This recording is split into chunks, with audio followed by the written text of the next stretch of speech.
I don't know how many times exactly I've stood in this sanctuary. Most Sunday mornings over the last 12 and a half years, of course, so I'd guess at least 600 times. And most of them don't stick out in my memory, although some certainly do. Our first Sunday back, once we'd finished renovations after the flood. The Sunday we voted to look for a bigger, more suitable building. Christmas Eve services. My ordination. My daughter's child dedication. Memorial services and the occasional wedding. Auctions and dinners and programs.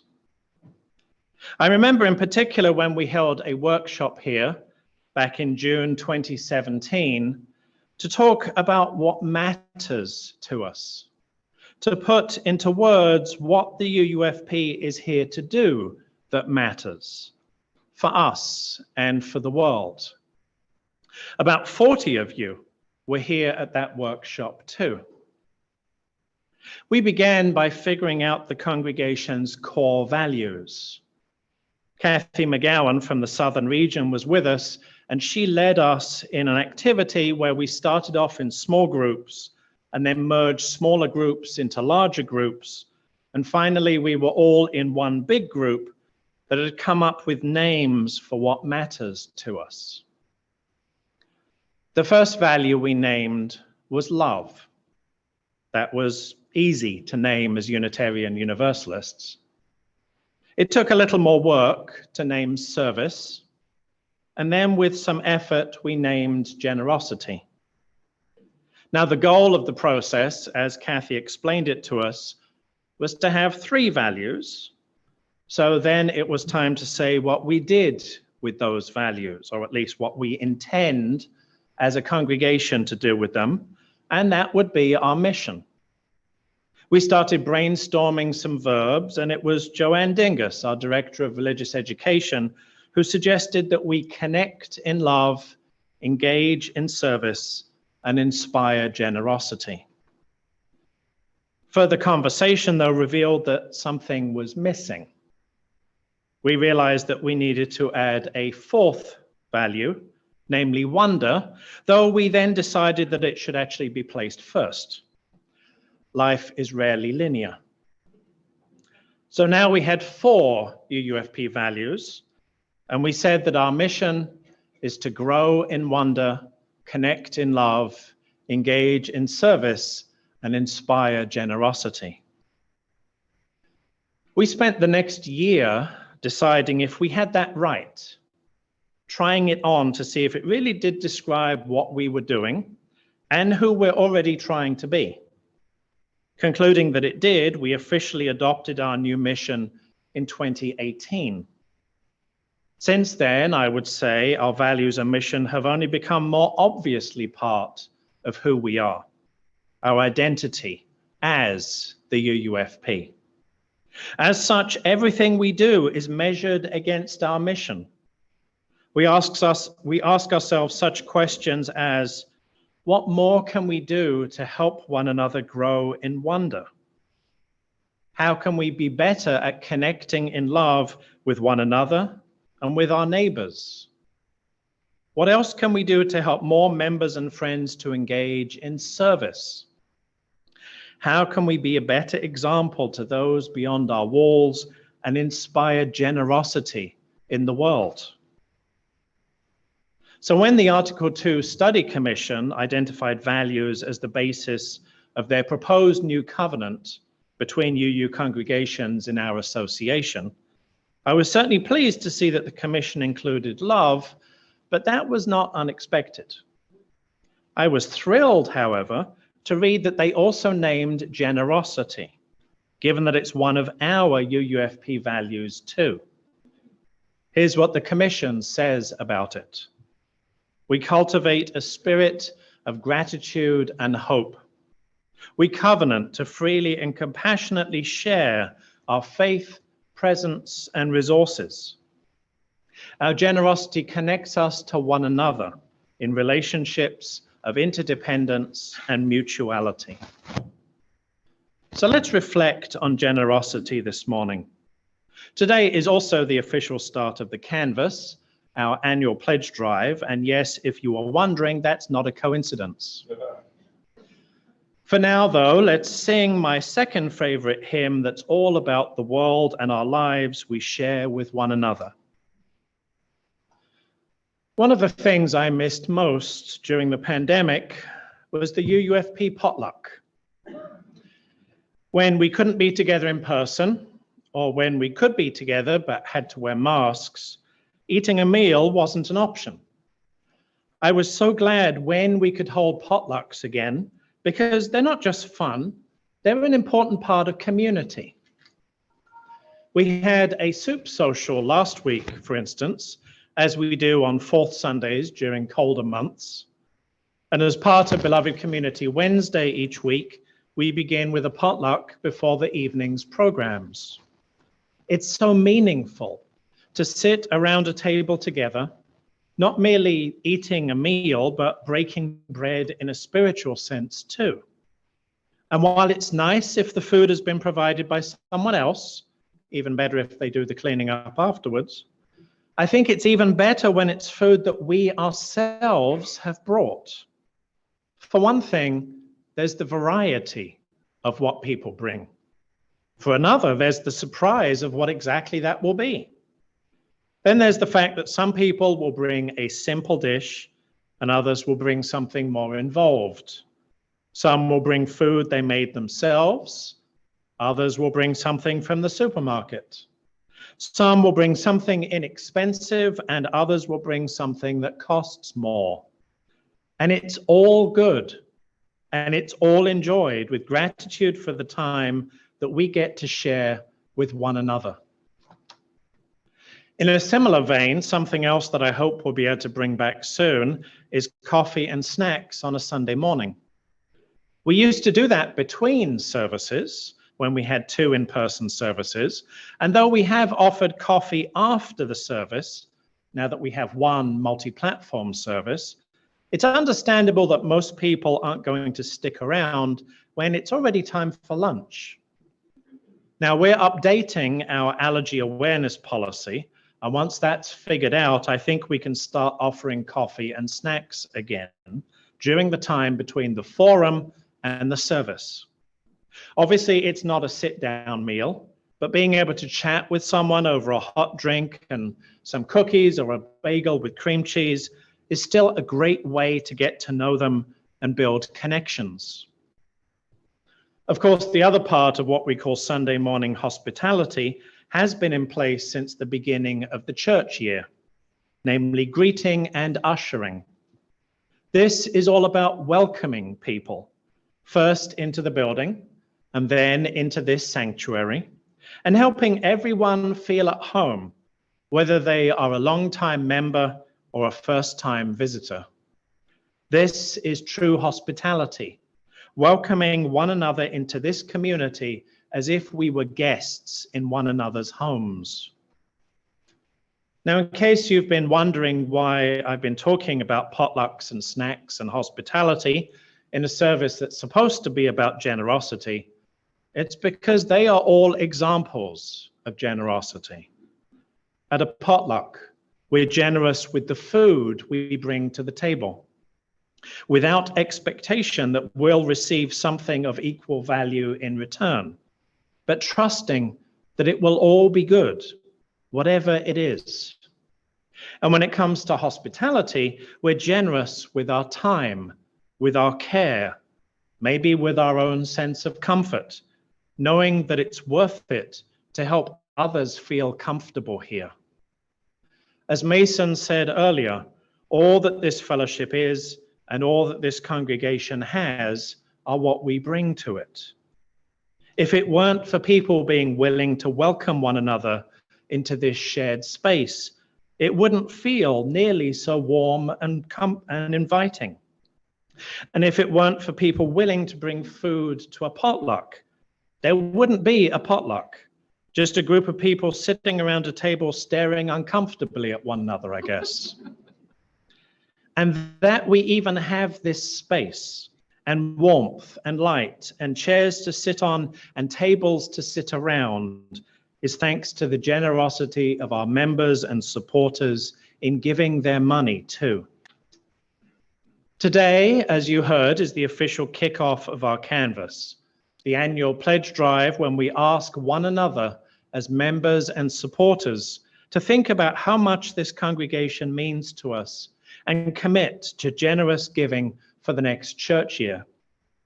And as the various communications from the Canvas team have already explained, more than 90% of the UUFP budget comes from the pledge payments of our members and supporters. So it really is literally true that all that this fellowship is and all that this congregation has are what we bring to it. Now, you may be asking yourself how much you should pledge. Well, none of us can answer that question for you. It varies greatly from person to person, depending on your own life circumstances. But to help you answer that question for yourself, I would ask you to think about two things. First, think about what this congregation means to you. Think about how this congregation, in the words of Olympia Brown, has placed before us the loftiest ideals and has comforted us in sorrow, strengthened us for noble duty, and made the world beautiful. Think about how you are grateful for the UUFP. Second, think about what generosity means to you. Think about what it means to you to be generous in the things you can do, in the ways you can serve, and in the money you can give. Think about how your generosity is not just about sharing what you have, but also about the hopes that we share with one another. Once you've thought about what this congregation means to you and what generosity means to you, put them together and decide what pledge makes the most sense to you as an expression of both your gratitude and your hope. In the story that Solstice read to us, the three neighbors helped one another, not out of any expectation that they'd be paid back for their efforts, but out of generosity. They were friends, and friends help one another out, both when they are asked and when they see a need. The three farmers had different religious practices, which meant different daily obligations, but they were willing to step up and fill in for one another so that all of their fields could flourish, so that all three neighbors could thrive together. In this season of pledging, may we be good neighbors and friends too. I'm going to ask you some wondering questions now, and I'll give you a little time after each to reflect. Pam, please put each question on the screen as I read it. I wonder what this congregation means to you.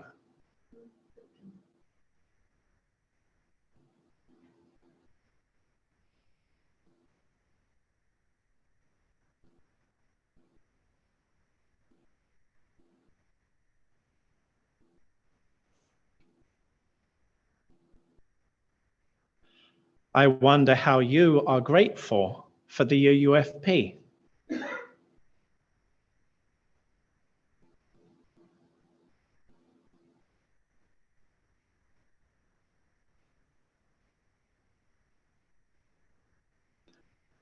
I wonder what generosity means to you.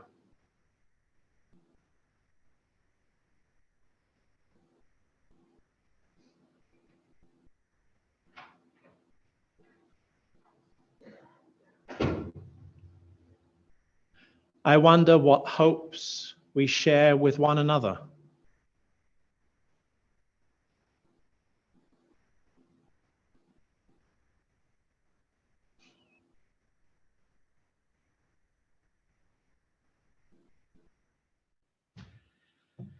When I was looking for a graphic to capture what I wanted to say about generosity today, I knew I'd found the perfect picture when I saw what Pam will now put on the screen.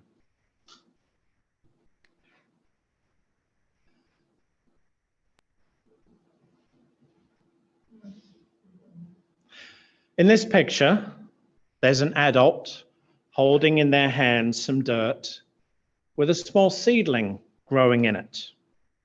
And the adult is offering this to a baby whose hands are open wide to receive it. For me, this is the essence of generosity. First, something precious is being given. In this case, it's a seedling that certainly will require care and nurture. Second, something precious is being given without expectation of anything in return. After all, the baby doesn't have anything of value to give back to the adult. Third, something precious is being given for the future. The seedling will grow as the baby grows, and they will be around much longer than the adult will. This is the essence of generosity. Giving something precious without expectation of anything in return, trusting that it will benefit the future. For our activity, we're going to pass around these buckets, which have some seeds in them. Mary Elizabeth helped me pick them out some years ago. They are moonflower seeds, which are particularly big. As a bucket comes to you, I invite you to take one of the seeds inside. Now, this seed isn't for you.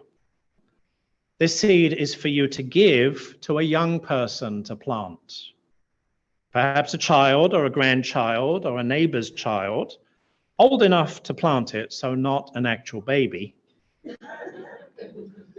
Again, the seed isn't for you, though you could help the young person to whom you give the seed to plant it. Then, once you've taken a seed, I ask you to carefully hand the bucket to another person and mindfully speak to them the words that go with the music that Robin played for our offertory this morning. Pam, would you put those words on the screen, please? From you I receive, to you I give, together we share, and from this we live. Now, if you are on Zoom, please put your name in the chat and I'll get a seed to you sometime during the coming week. You are welcome to say the words to yourself as you do that. And this isn't a competition to see who can pass the buckets the fastest, so please be deliberate. Once everyone has taken a seed, then Solstice will invite us into a time of sharing. The Article 2 Study Commission has named generosity as part of the proposed new covenant between UU congregations within our association. Quote, "We cultivate a spirit of gratitude and hope. We covenant to freely and compassionately share our faith, presence, and resources. Our generosity connects us to one another in relationships of interdependence and mutuality." End quote. First, generosity forms the present link between our gratitude for the past and our hope for the future. Here at the UUFP, we are grateful to our founders, Richard Hudgins and others, who planted this congregation. We are grateful to later generations who grew this congregation, who led it through a fire and more recently a flood to make it what it is today. And we have hope for what is to come, that we too can do our part to help the UUFP flourish and thrive as we bring the good news of liberal religion to everyone who needs it. Second, generosity is about sharing freely and compassionately. When we give of ourselves without expecting anything in return, it can only be because we have the freedom to do so. And when we give of what we have, knowing that others have less to give, It is because we have compassion, because we know we must step up and fill in when our neighbors need us to do so. Here at the UUFP, we know that when we can do more and give more, we will choose to do and give more, because that is part of how we look after each other too. Third, generosity recognizes that we are not separate from one another. We are intimately connected through what we give, what we receive, and what we share, because we depend upon each other, and that is how we live together. Here at the UUFP, those of us who have made the commitment of membership recognize that this community relies on each of us, just as all of us who are a part of this community rely on each other. We are generous because we know this to be true, and because we know that this truth matters. If you have already pledged generously to this year's canvas, thank you. If you have not yet pledged, I ask you to do three things. First, think about what this congregation means to you. Second, please think about what generosity means to you. And third, please submit your pledge this week. We plan to celebrate a successful conclusion to our canvas on March 26th.